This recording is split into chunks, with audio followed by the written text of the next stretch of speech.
আসসালামু আলাইকুম, স্বাগত জানাচ্ছি বুয়া টিভির সকাল ১টার বুয়া সংবাদে। এতক্ষণ দেখছিলেন শিরোনাম, এবার বিস্তারিত। নোয়াখালী কবিরহাট পৌরসভার ৮ নং ওয়ার্ড কর্তৃক আয়োজিত বিবাহিত এবং অবিবাহিত দলের ফুটবল ম্যাচে ঘটে যায় এক করুণ দুর্ঘটনা। খেলাটি শুরু হয় বিকেল ১০টার দিকে। খেলার মধ্যকার সময় বিবাহিত দলের একজন প্লেয়ারের পায়ে থেকে বল গিয়ে পড়ে অবিবাহিত দলের খলিলের ২টি বিচিতে। ঘটনাস্থলে সাথে সাথে ডাক্তার এসে উপস্থিত সবাইকে জানায় খলিলের ২টি বিচির মধ্যে একটি বিচি খুঁজে পাওয়া যাচ্ছে না। অনেক খোঁজাখুঁজির পর খলিলের হারানো বিচিটি পাওয়া যায় খলিলের নিজ কাঁধে। আমাদের স্থানীয় প্রতিনিধি এই বিষয়ে জানতে চাইলে খলিল জানায়,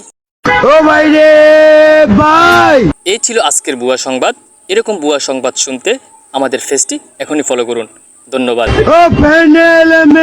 আর গুছাইছে মামুন বাইয়ে লাচাইছে অন্য লোকে তো ডা বিগত